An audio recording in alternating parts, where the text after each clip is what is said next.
This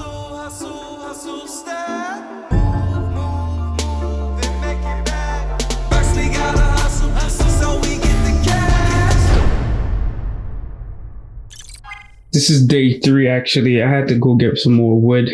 I had enough wood, but I needed that piece of wood for another project. So this is the progress. I got the back frame all hooked up.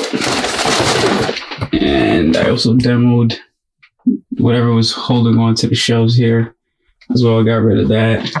I know I got to cut these wood up top here.